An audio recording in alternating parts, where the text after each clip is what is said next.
Boa noite, nós vamos iniciar a quinta aula do curso de Teologia Bíblica.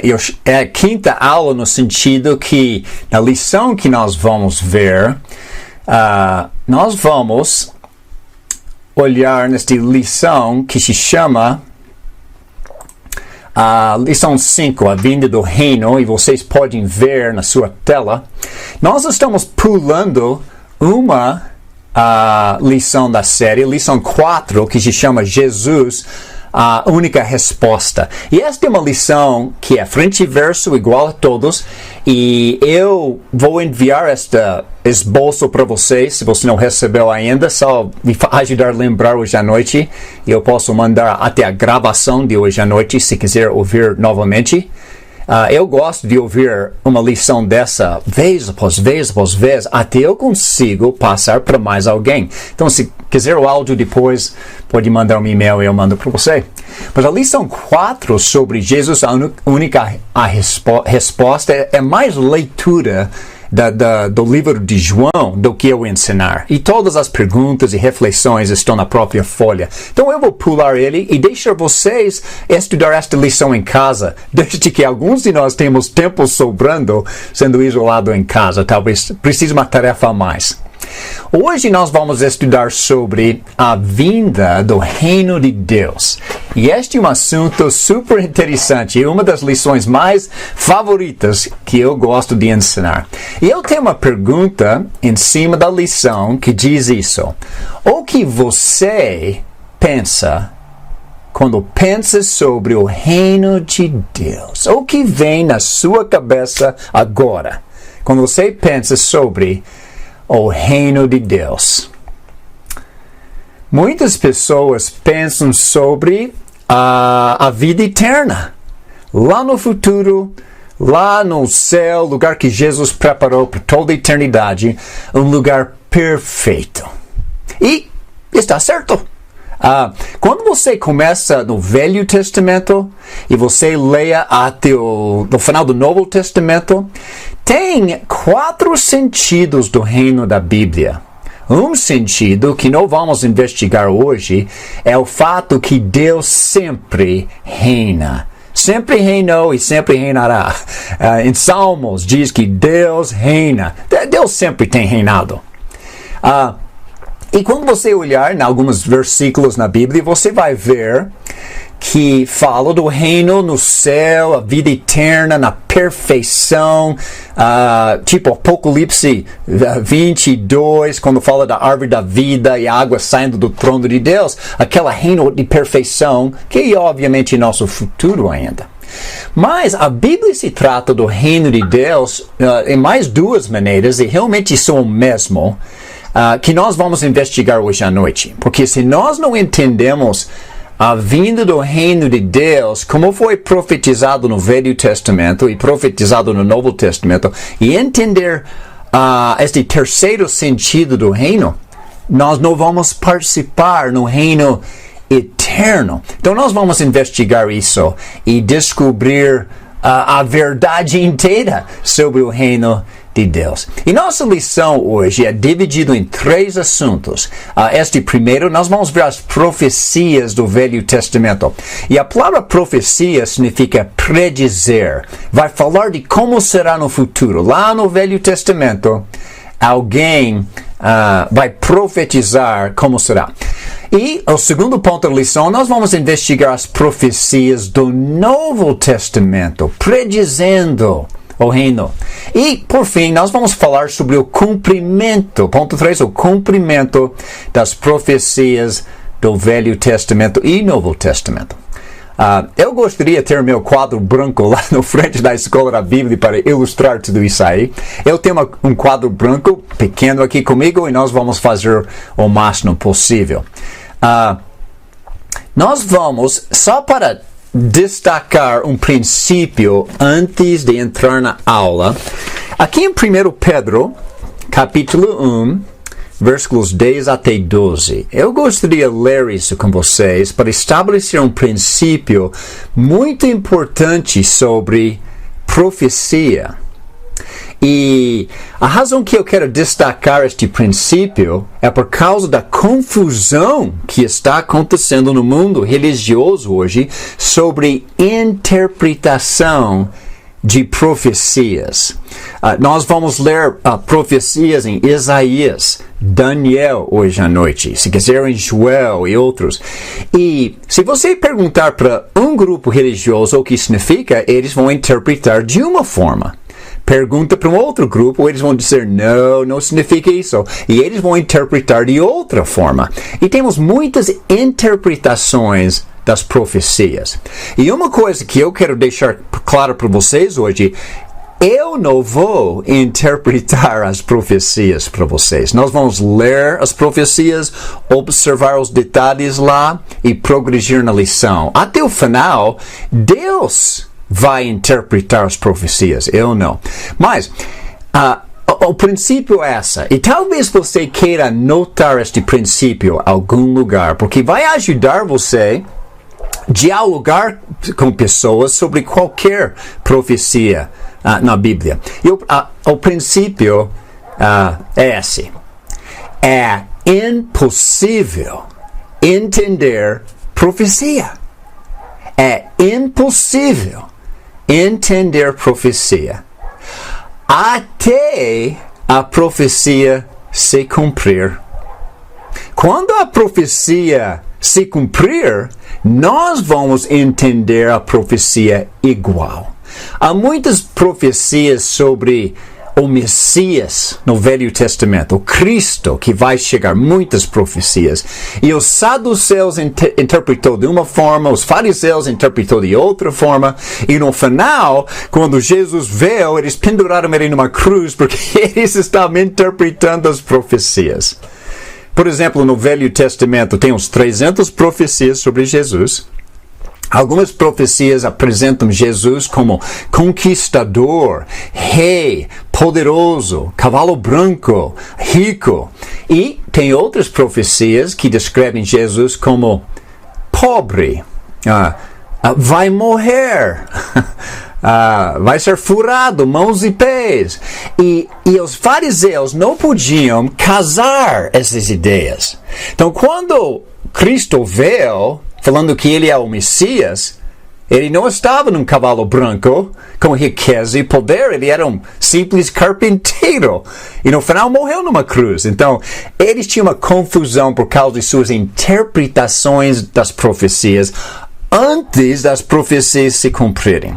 Então, o princípio, novamente, não podemos entender profecia até a profecia se cumprir. Então, quando a profecia se cumprir, todos nós vamos ficar na mesma página, porque lá está. Agora, vamos ver o princípio que eu estou tentando destacar de 1 Pedro capítulo 1, versículo 10 até 12. Porque Pedro vai descrever o Cristo que veio, mas ele vai iniciar no pensamento do Velho Testamento, como era o pensamento deles antes de Cristo chegar. Porque quando os profetas profetizaram sobre Cristo, eles realmente não sabiam como seria. Mas quando Cristo chegou e a profecia se cumpriu, agora todo mundo está entendendo. E eu vou te dar vários desses exemplos em nossa lição hoje à noite. Mas 1 Pedro capítulo 1, 10 a 12, a Bíblia diz isso. Foi a respeito dessa salvação que os profetas que falaram da graça destinada a vocês investigaram e examinaram. Então Pedro está nos levando no Velho Testamento, falando da salvação em Jesus que viria. Ele diz aos profetas. Quais profetas? Isaías, Jeremias, Ezequiel, Daniel e outros. Diz aos profetas que falaram da graça destinada a vocês, investigaram e examinaram. Ou eles investigaram e examinaram. E veja o que eles estavam procurando. Versículo 11. Procurando saber o tempo e as circunstâncias para os quais apontava o Espírito de Cristo, que neles estavam quando lhes predisse os sofrimentos de Cristo e as glórias que se seguiram. aqueles sofrimentos. A eles foi revelado que estavam ministrando não para si próprios, mas para vocês. Quando falaram das coisas que agora, está falando do primeiro século, agora pós Cristo chegar, agora lhes foram anunciadas por meio daqueles que lhes pregaram o Evangelho pelo Espírito Santo enviado dos céus. E veja a última frase interessante.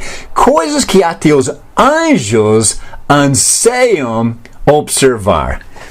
Os profetas no Velho Testamento receberam a revelação de Deus predizendo o futuro. Eles não entenderam as profecias.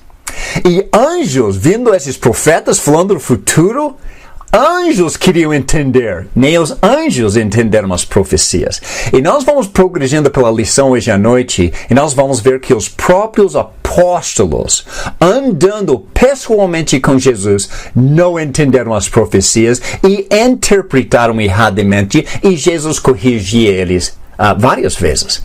Então, com este princípio na mente, não se preocupe hoje à noite, eu não vou interpretar as profecias. Vamos observar eles. Alguns que nós vamos ver, você vai dizer, isso já se cumpriu. Eu sei. E nós vamos ficar na mesma página, porque sabemos que já se cumpriu e vamos analisar isso.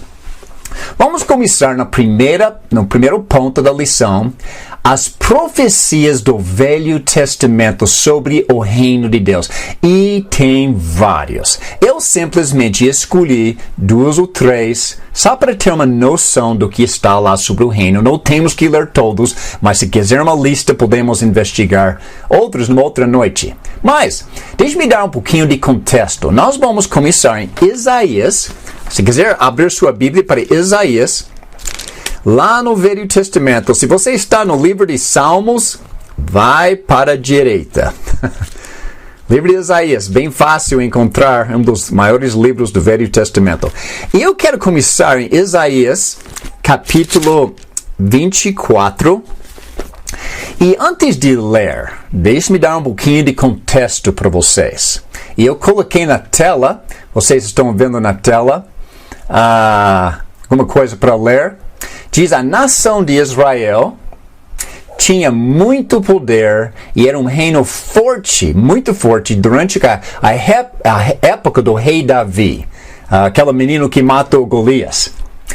Rei Davi sentou no trono de Israel cerca de 1000 anos antes da época de Cristo. Mas depois de Davi, seu filho Salomão sentou no trono. E depois seu neto Roboão sentou no trono. E o Israel dividiu no meio, norte e sul. 10 tribos no norte, 2 tribos no sul. O norte se chama Israel, o sul se chama Judá. E houve guerra civil entre o povo de Deus. E o povo se tornou do norte rebelde contra Deus. Deus começou a enviar outras nações para derrotar e escravizar Israel inicialmente e depois Judá. O que está acontecendo em Isaías? O ano, se você pode ver na tela ao lado de ponto A, o ano é 750 antes de Jesus nascer. E os profetas estão pregando para os 10 tribos do norte, Israel, e eles não estão ouvindo. Então, cerca de 30 anos depois, ano 721, Deus permitiu que a nação pagã de Assíria infiltrasse Israel, atacou Israel, matou muitos, levou eles para a escravidão. E as 10 tribos do norte foram eliminados. E Isaías continuava pregando, porque a nação do sul, o povo de Deus, Judá, começavam a rebelar contra Deus também. Então Deus começou a pregar para eles também, chamando eles para arrependimento. E o que aconteceu? O reino glorioso de Davi e Salomão foi perdido.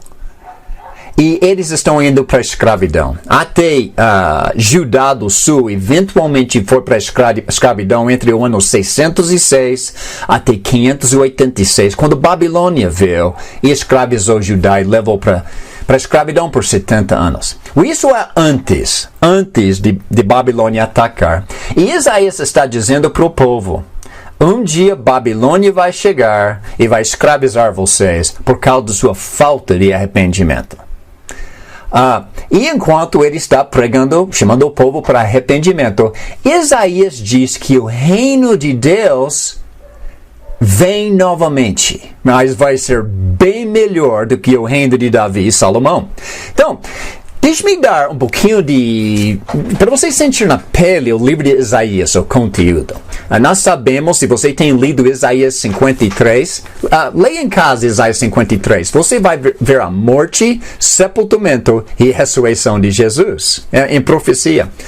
Isaías 40 diz, aquela voz que clama no deserto, endireitar o caminho do Senhor. Isaías 40 está falando sobre a vinda de João Batista, que chegou e nós vimos em João capítulo 1.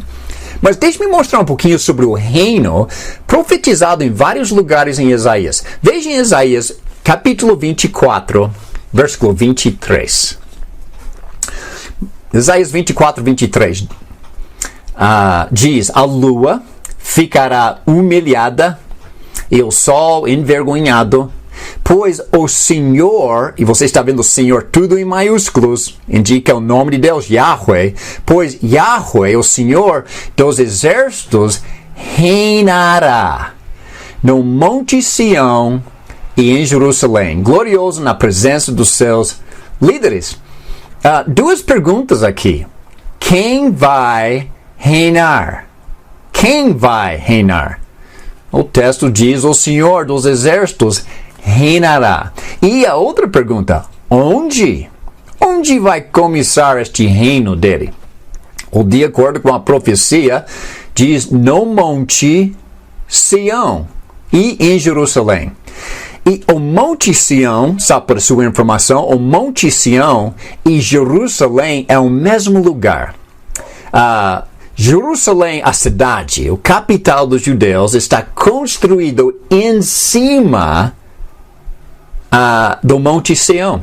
Eu estava lá em fevereiro e para chegar em Jerusalém, literalmente você tem que subir para chegar em cima onde fica a cidade. Então o Monte Sião e Jerusalém é o mesmo lugar.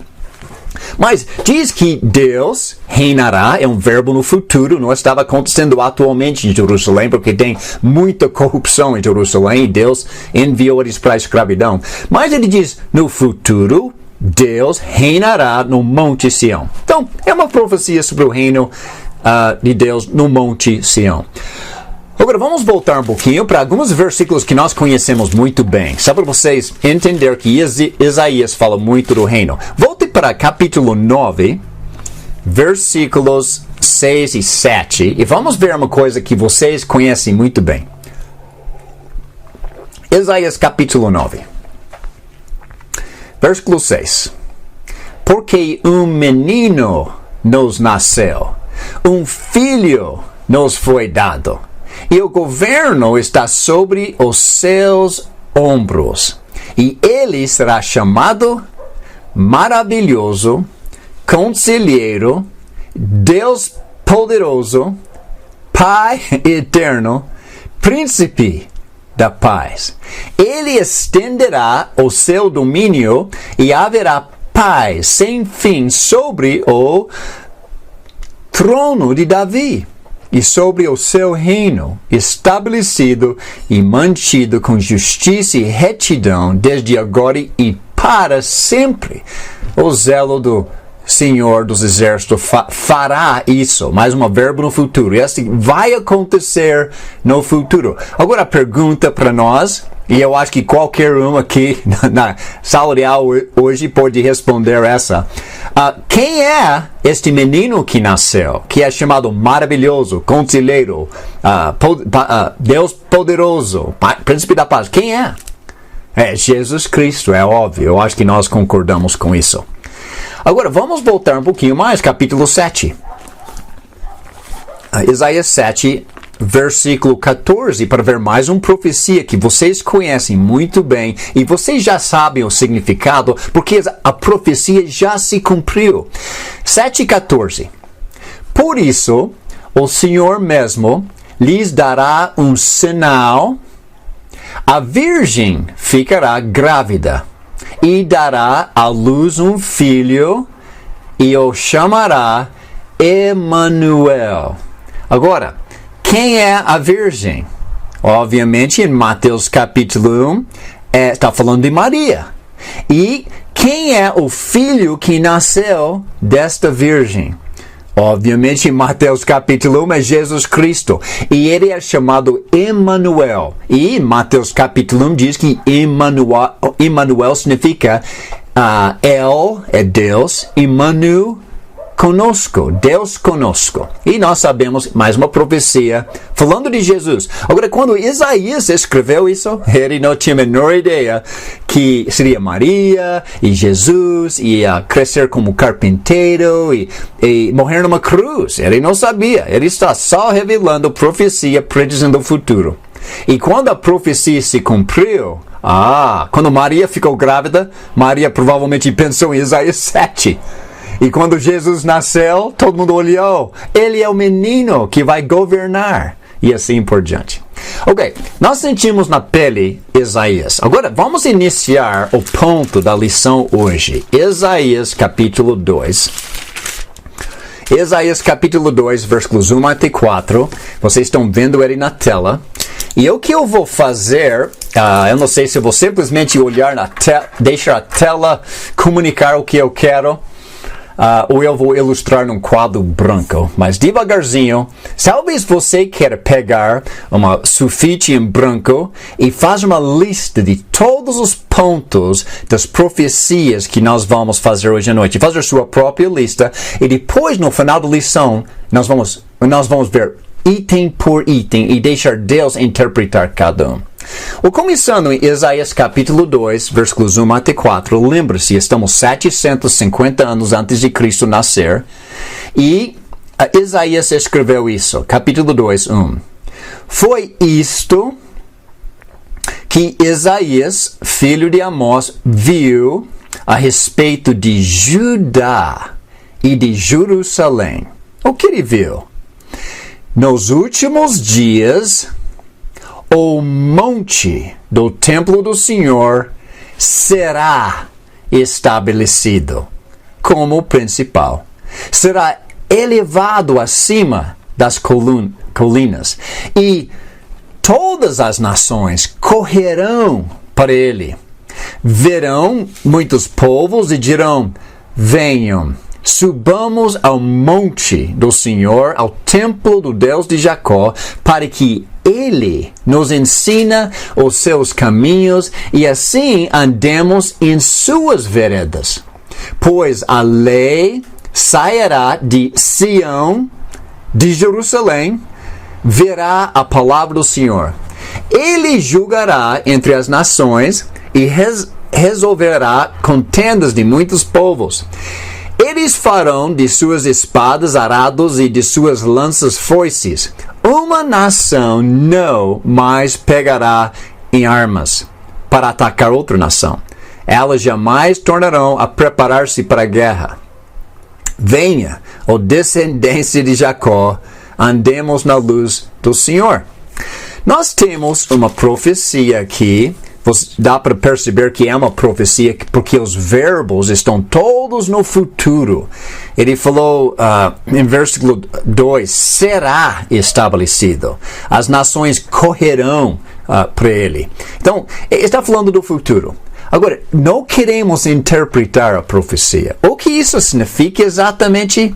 Vamos nos colocar nos sapatos de Isaías e vamos simplesmente observar o que foi falado sem interpretar. Então, eu tentei colocar aqui na tela algumas coisas para vocês observar. E as perguntas. Versículo 2. Quando? Esta é a primeira pergunta. Quando o monte do templo do Senhor, o monte Sião, o reino de Deus, quando vai acontecer? De acordo com o versículo 1, diz, nos últimos dias. Agora, o que significa os últimos dias? Se estivéssemos nos sapatos de Isaías, nós não teríamos a menor ideia. Sei, os últimos dias, sei lá. Lá no futuro, algum lugar. Não sabemos. Agora, exatamente o que vai acontecer nos últimos dias? Diz o monte do templo do Senhor será estabelecido. Estamos falando daquele monte onde o Senhor vai reinar. Estamos falando do contexto do reino de Deus. Agora, quem vai participar neste reino? De acordo com o final do versículo 2, quem vai correr dentro do reino? Quem vai participar? O versículo diz, todas as nações correrão para ele. Todas as nações. Então vamos colocar na lista. Últimos dias, todas as nações. Agora, não vamos interpretar, mas pode imaginar o povo israelita, o povo judeu interpretando esta profecia? Todas as nações, e eles ficam refletindo, tem 12 nações de Israel. Todas as nações de Israel vão participar. É uma interpretação. Nós não podemos fazer isso. Ele só diz todas as nações. O que significa? Nós teremos que esperar o cumprimento da profecia e quando for cumprido, nós vamos saber. A próxima pergunta é, onde vai acontecer este reino? No final do versículo 3, onde vai sair a lei? Onde Deus vai reinar? No final do versículo 3 diz, pois a lei sairá de Sião. De Jerusalém verá a palavra do Senhor. Agora, o que significa? Não vamos interpretar. Eu sei que pessoas têm interpretado. Algumas pessoas dizem fisicamente Jerusalém. Outras pessoas dizem Apocalipse 21. Diz a nova Jerusalém descendo do céu. Tem N interpretações, mas nós não vamos interpretar. Só observar. 750 anos antes de Cristo, o povo estava sendo escravizados. E Isaías falou de dias melhores no futuro. Quando o povo se arrepender, Deus tem um reino para eles. Vai acontecer nos últimos dias, para todas as nações, em Jerusalém. Agora, em nossas Bíblias, vamos pular para a direita agora. Vamos pular 200 anos na história para frente, para o livro de Daniel, capítulo 2. Daniel, capítulo 2. Eu vou passar um pouquinho mais de tempo nesta leitura hoje à noite do que normalmente eu faria, só para esclarecer alguma dúvida. Talvez alguém tenha. O livro de Daniel está cheio de várias profecias e nós não vamos lidar com todos eles hoje à noite. Mas se você tiver uma pergunta sobre qualquer profecia em Daniel, fica à vontade de me mandar um WhatsApp durante a semana. Em Daniel capítulo 2, nós estamos 550 anos antes de Jesus nascer. E a razão que eu quero destacar que é 200 anos depois de Isaías é porque agora, neste momento, Babilônia já chegou. Babilônia chegou uns 40 anos antes e escravizou a nação de Judá. E eles estão no cativeiro na Babilônia. Daniel, Jeremias e Ezequiel, 3 profetas escrevendo simultaneamente. No ano 600 até 580, Jeremias estava escrevendo Jeremias enquanto via Jerusalém queimar. E Ezequiel já estava preso perto de Babilônia e escrevendo sobre o que estava acontecendo. E Daniel já está dentro de Babilônia sendo preso. E por ele ser um bom homem, Deus não colocou ele no campo, nem lavando o chão. Ele colocou ele no palácio. Deus cuidou das pessoas boas.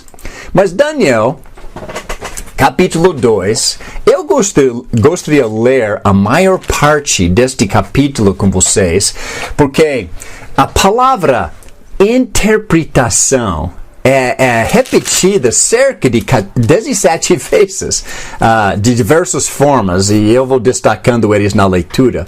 Mas nós temos, em Daniel 2, nós temos uma profecia do futuro, e o Nabucodonosor teve o sonho. Nabucodonosor é o rei da Babilônia, e ele tem um sonho. Ele não tem a menor ideia o que significa, está buscando uma interpretação para alguém explicar. E nós vamos ver este sonho e nós vamos ver que homem nenhum pode entender ou interpretar a profecia. É impossível interpretar a profecia. Mas nesta ocasião de Daniel capítulo 2, quando o sonho foi dado, e nenhum homem nem podia adivinhar nem explicar o sonho, Deus revelou a interpretação para o povo saber do que se trata, e assim foi incluído aqui no livro de Daniel com detalhes, e é tão impressionante que Daniel vai predizer os próximos 400 anos da história humana, detalhadamente e com nomes. É chocante. Mas vamos lendo e eu vou destacando a história sobre o reino que estamos falando hoje à noite. Deixe-me mostrar o ponto principal antes e depois a gente volta para ver a história. Veja em Daniel capítulo 2, versículo 44. Este é o ponto do capítulo.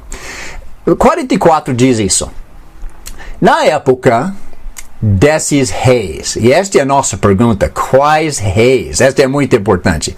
Mas diz, na época destes reis, o Deus dos céus estabelecerá um reino que jamais será destruído e que nunca será dominado por nenhum outro povo.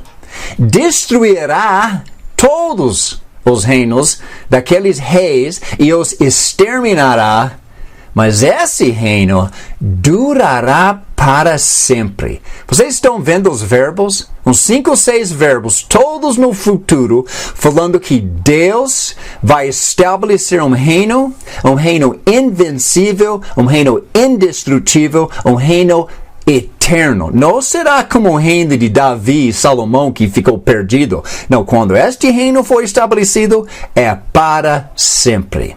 Daniel está dando boas notícias para o povo de Deus escravo na Babilônia sobre dias melhores. Então, tem uma profecia sobre a vinda do reino de Deus e no começo, na primeira frase diz, quando vai acontecer? Diz, na época desses reis. Quais reis? Temos que ler o capítulo para saber. Então vamos lendo o capítulo e eu vou passar um pouquinho mais de tempo aqui, a mais do que normalmente eu faria. Diz isso. No segundo ano, capítulo 2, versículo 1. No segundo ano do reinado, está falando da Babilônia, fisicamente, Nabucodonosor, rei da Babilônia, teve sonhos. Sua mente ficou tão perturbada que ele não conseguia dormir. Por isso, o rei convocou os magos, os encantadores, os feiticeiros e os astrólogos para que lhe dissessem o que ele havia sonhado. Quando eles vieram e se apresentaram ao rei, este lhes disse: tive um sonho que me perturba e quero saber o que significa. Ele teve um sonho, ele quer saber uma interpretação. O que significa? Versículo 4. Então os astrólogos responderam em aramaico ao rei. Aramaico é a língua da Babilônia. O rei vive para sempre. Conta o sonho aos teus servos e nós o interpretaremos. O rei respondeu aos astrólogos: esta é a minha decisão.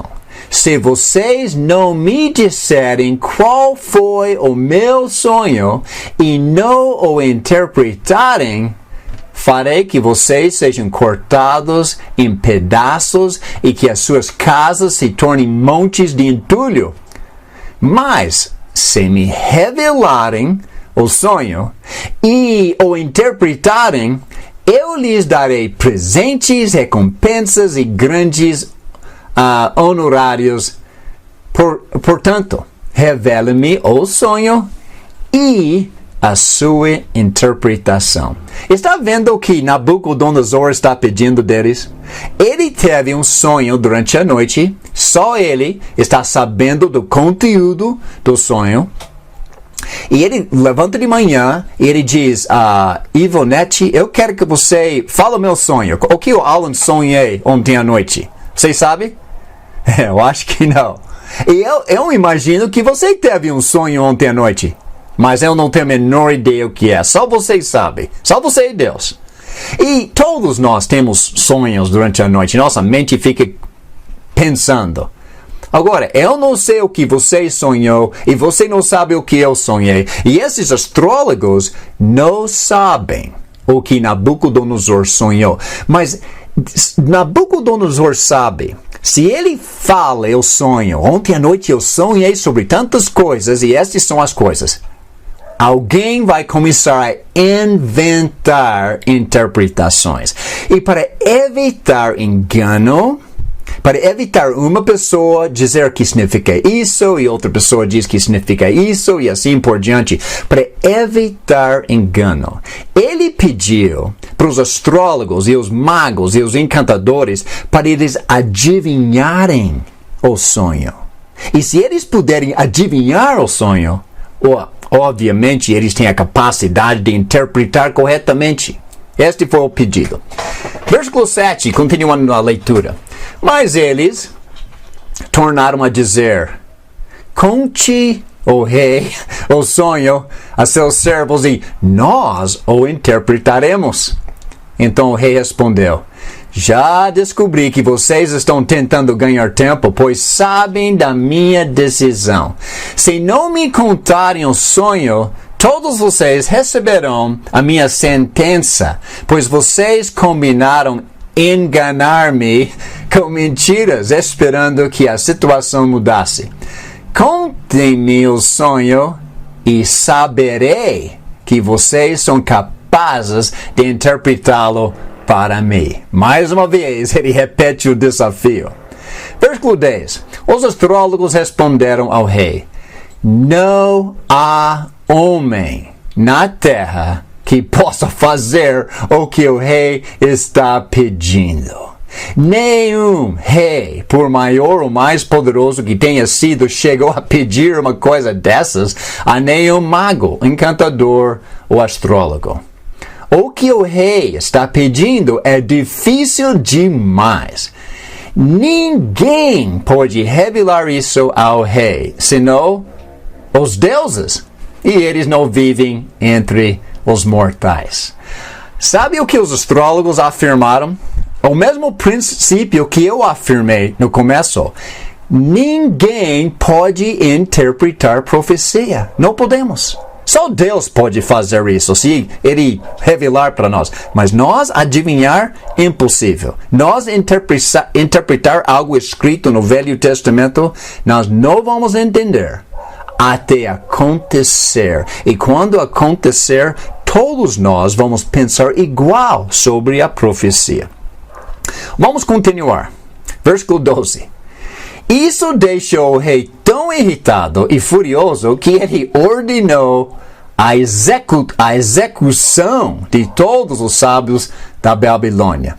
E assim foi emitido o decreto para que fossem mortos os sábios. Os encarregados saíram à procura de Daniel, porque Daniel e seus amigos, Sadraque, Mesaque e Abednego, que eram escravos de Judá, eram levados dentro do palácio para trabalhar com conselheiros e fazem parte da turma. Então eles foram à procura de Daniel e seus amigos para que também fossem mortos. Então Daniel está em apuros. Em versículo 14. Arioque, o comandante da guarda do rei, já se preparava para matar os sábios da Babilônia. Nabucodonosor diz, vocês não prestam para nada, são inúteis, então eliminam eles. Eles dizem que têm contato com o mundo espiritual, mas até agora não têm providenciado nada, só papo furado.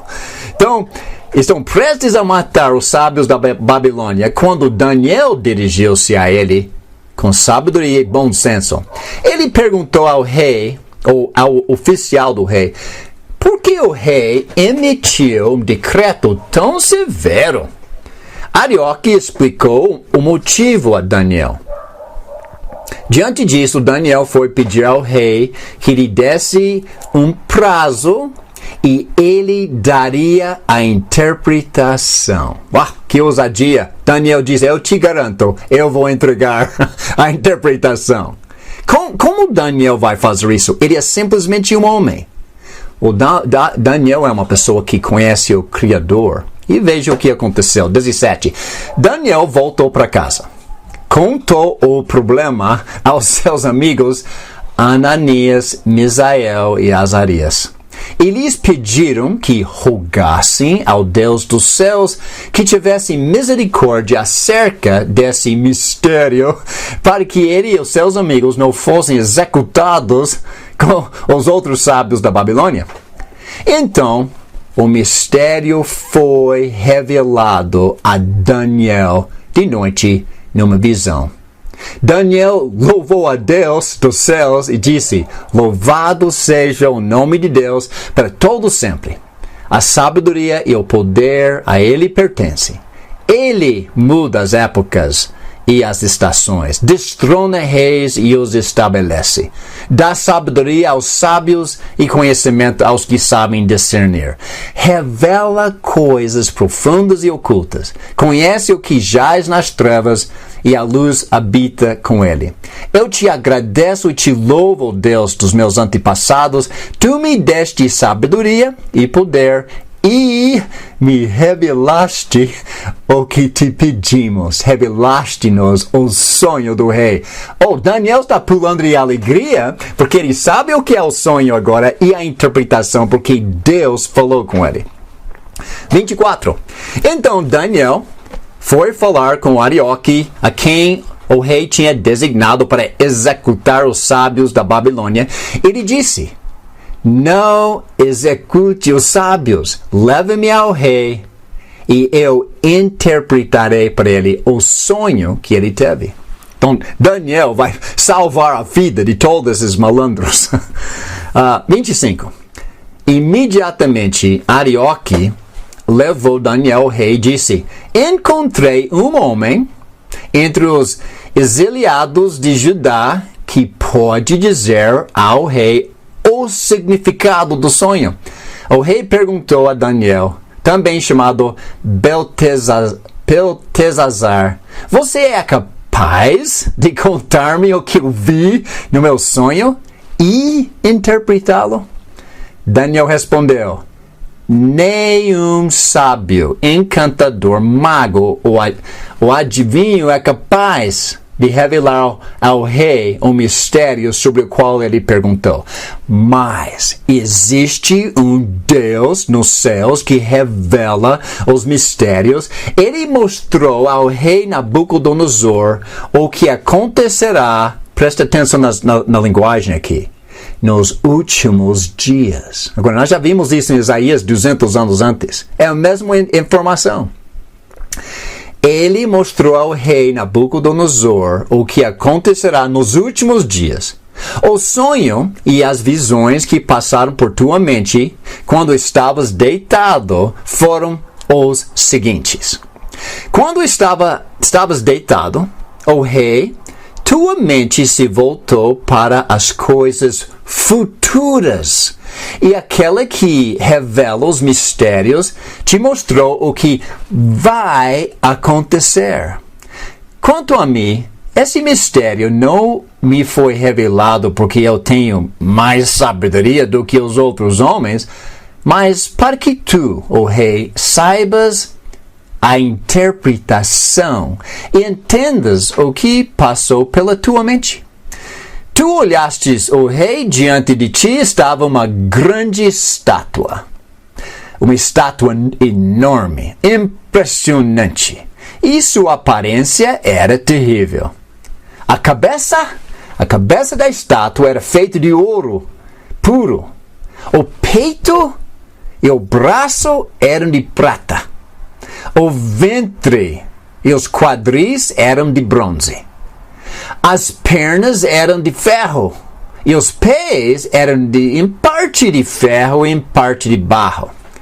Enquanto estavas observando, uma pedra soltou-se sem auxílio de mãos, atingiu a estátua nos pés de ferro e de barro e os esmagou.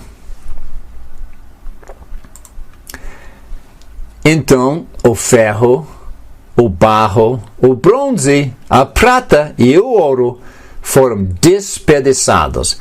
Viraram pó, como pó de bulha do trigo na eira durante o verão. O vento os levou sem deixar vestígio. Mas a pedra que atingiu, a estátua tornou-se uma montanha e encheu a terra toda. Agora, eu vou só interromper a leitura aqui um pouquinho. Eu quero te fazer um desenho aqui no meu quadro branco. Eu acho que vocês podem ver meu quadro branco aqui. O que aconteceu? Nabucodonosor teve um sonho, ninguém sabe o que é. Além de Davi. Davi viu o mesmo sonho e não Davi, mas Daniel, e diz que viu uma estátua com cabeça de ouro. E ele tinha um peito e braços de prata.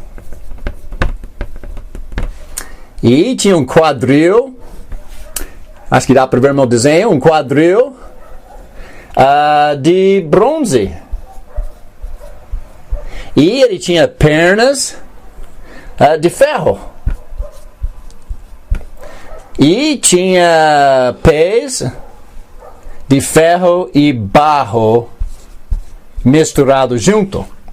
E viu uma pedra da montanha que apareceu, que veio voando e esmagou a estátua. Este que aconteceu. Agora, eu acho que mais alguém está tentando entrar na sala. Vamos ver se eu estou vendo. Quem é? Se tem mais alguém querendo entrar na sala. Eles estão aparecendo devagarzinho. Ok. Nós vimos esta estátua aqui e ele simplesmente revelou o sonho. Mas vamos continuar vendo na leitura, versículo 36, porque agora Daniel vai interpretar o sonho. 36. Foi esse o sonho e nós o interpretaremos para o rei. Agora vem a interpretação. O que significa tudo isso aí? Nenhum homem pode interpretar profecia até a profecia se cumprir.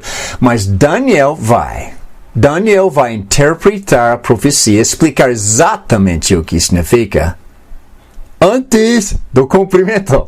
Mas como ele vai fazer isso? Porque Deus deu a resposta. Vamos ver o que Deus falou para ele. Versículo 36. Foi esse o sonho, e nós o interpretaremos para o rei.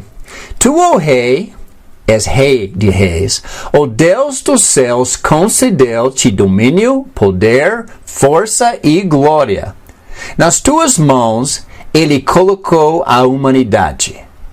Os animais selvagens e as aves do céu, onde quer que vivam, ele fez de ti o governante deles todos.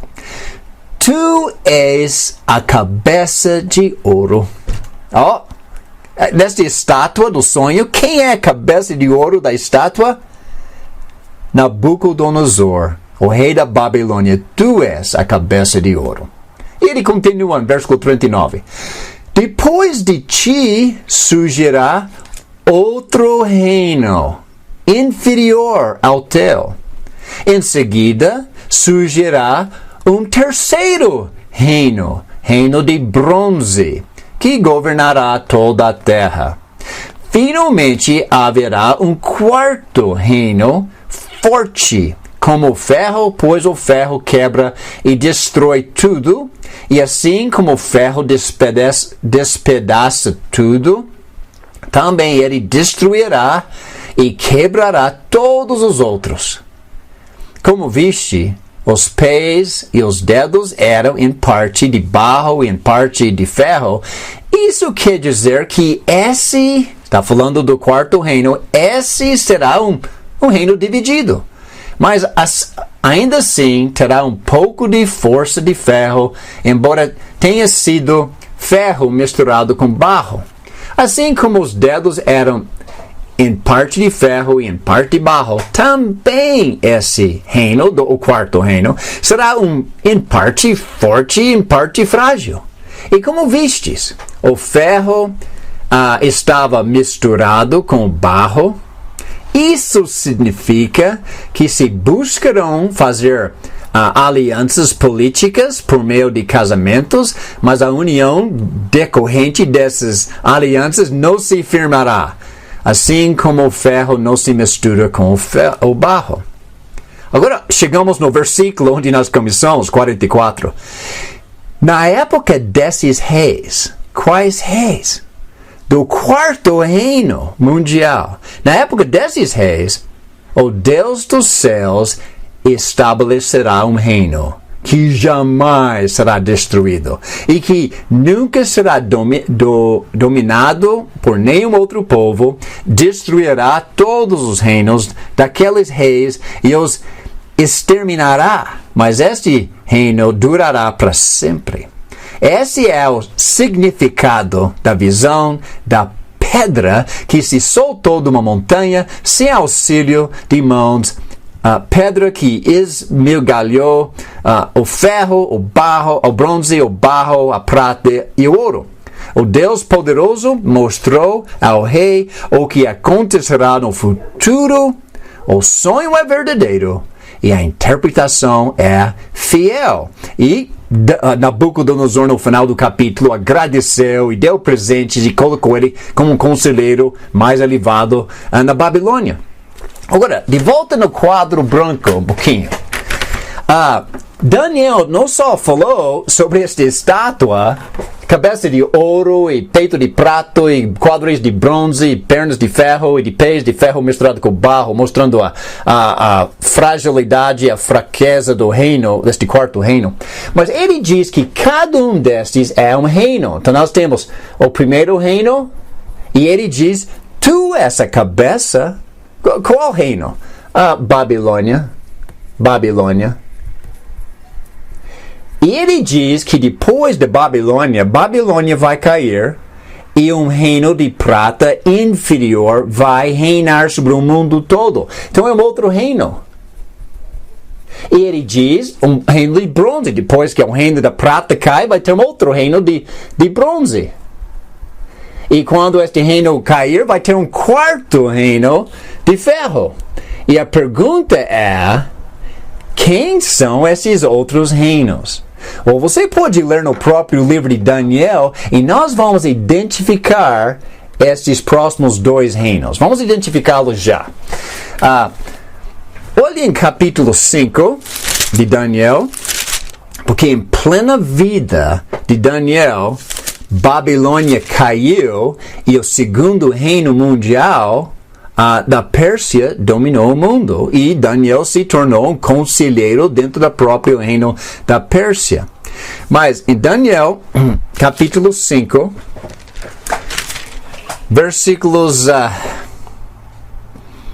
25, 26, tinha uma mão que apareceu escrevendo na parede, deu uma coisa estranha e Daniel deu a interpretação.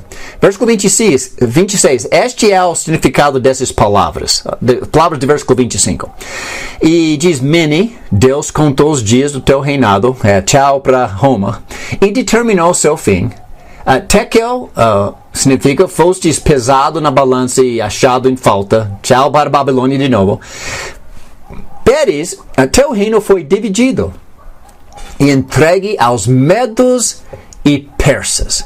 Então os reinos da Média e da Pérsia vão dominar o mundo. E naquela hora a Babilônia caiu. Versículo 30. Naquela mesma noite, Belsazar, rei da Babilônia, dos babilônios, foi morto. E Dário, o Medo, apoderou-se do reino com a idade de 62 anos. E Dário, que é dos reis da Média e da Pérsia, dominou o mundo. Quem é o segundo reino mundial de acordo com o livro de Daniel? É a Pérsia, o reino da Média e da Pérsia. E nós sabemos que a Pérsia dominou o mundo. Tem um filme, vários anos atrás, que saiu, eu assisti uma vez, e tinha umas cenas fortes demais para mim, eu nunca assisti de novo, mas é um filme chamado 300. E quando a Pérsia estava dominando o mundo, e tinha aquela turma da Grécia tentando se defender, e mostra o reinado da Pérsia logo depois, na história humana, que dominou o mundo naquela época. Babilônia reinava 600 anos até 425. Pérsia reinou de 425 até uns 325. E quem dominou a Pérsia no ano 325 e conquistou o mundo? Bom, nós sabemos na história mundial, Alexandre o Grande dominou o mundo ao reino da Grécia. Mas eu quero mostrar isso para vocês. 200 anos antes de Alexandre o Grande, nasceu olhando no próprio livro de Daniel. Estamos no livro de Daniel. Eu quero que vocês olhem agora para capítulo 8.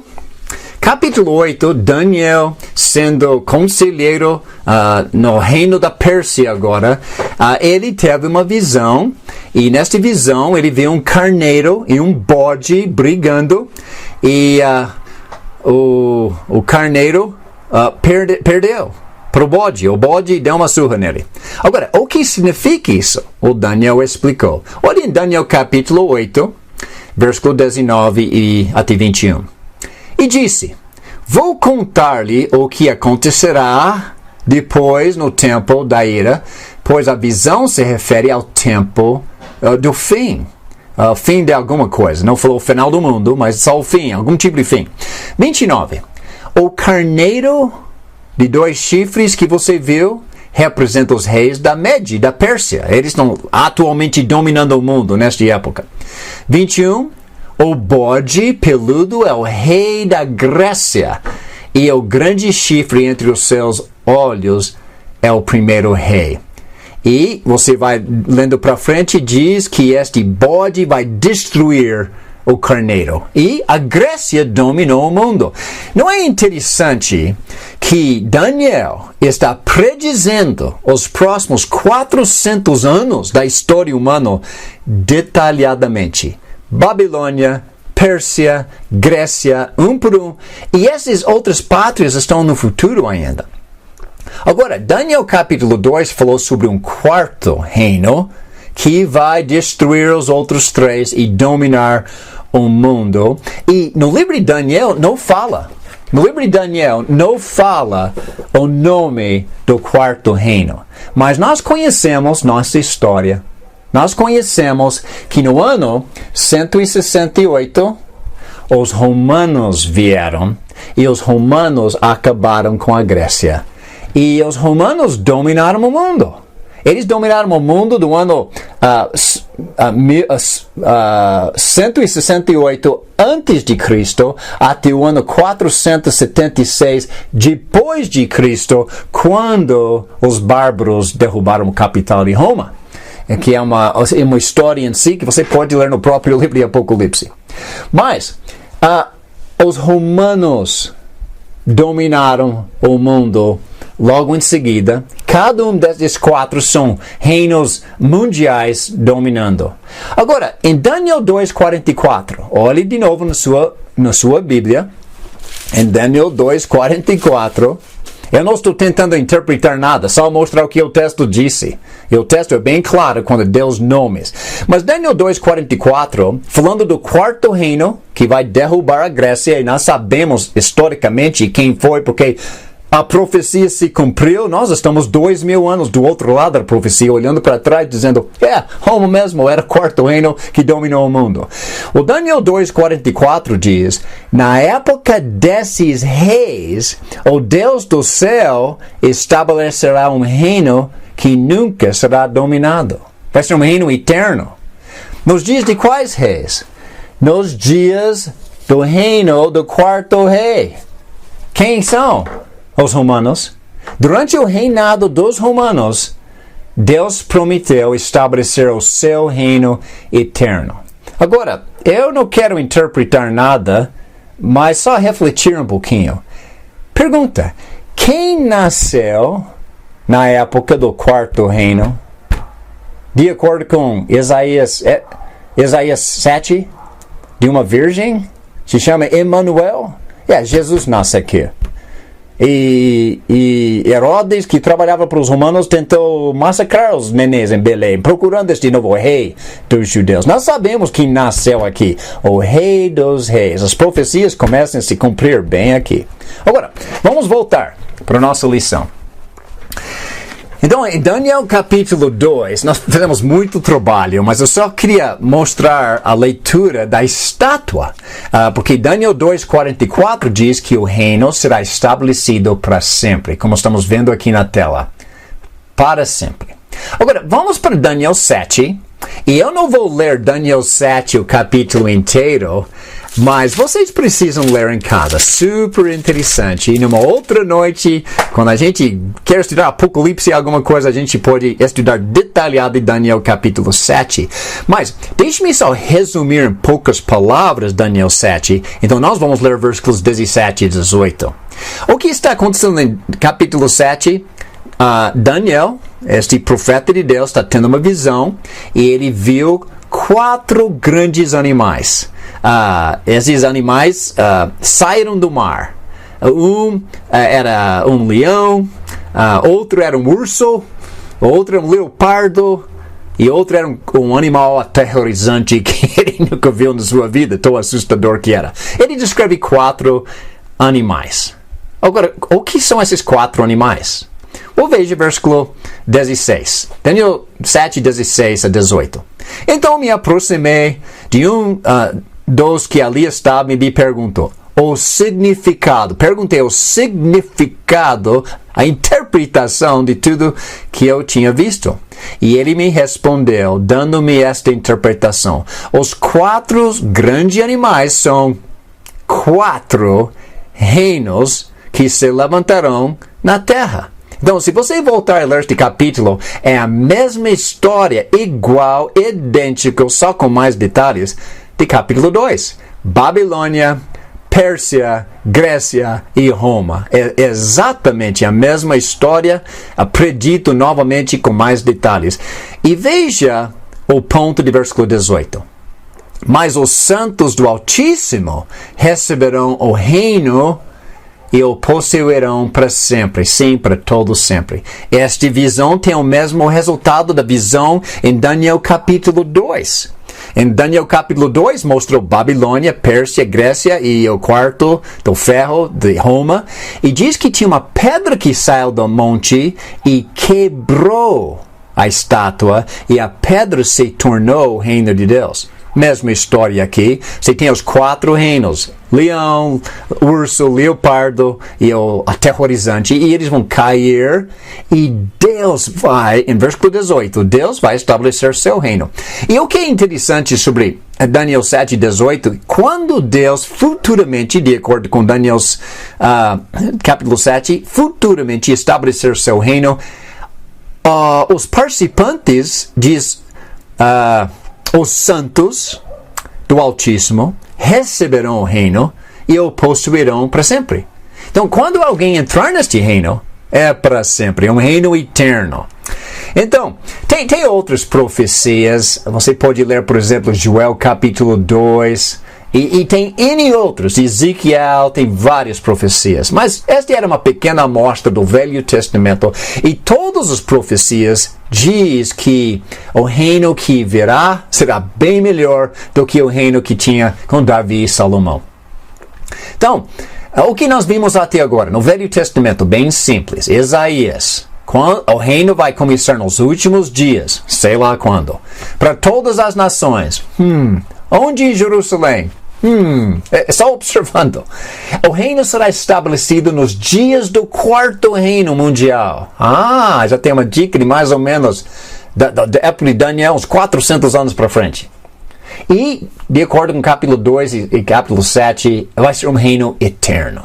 Então, eu não sei se você está fazendo esta lista na seu sulfite, mas últimos dias, todas as nações, Jerusalém, para sempre. Agora, vamos para o segundo ponto da lição. E nós vamos ver as profecias do Novo Testamento. E eu gostaria de dar um intervalo para vocês em algum lugar. Vamos começar este ponto e daqui a pouco eu vou te dar um intervalo para uns 10 minutos para lavar o rosto e tomar um café. Mas abre suas Bíblias para Mateus capítulo 3.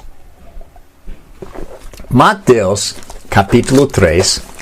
Vimos as profecias do Velho Testamento, agora vamos ver algumas, não temos tempo para ver todas, mas algumas profecias do Novo Testamento predizendo a vinda do reino de Deus.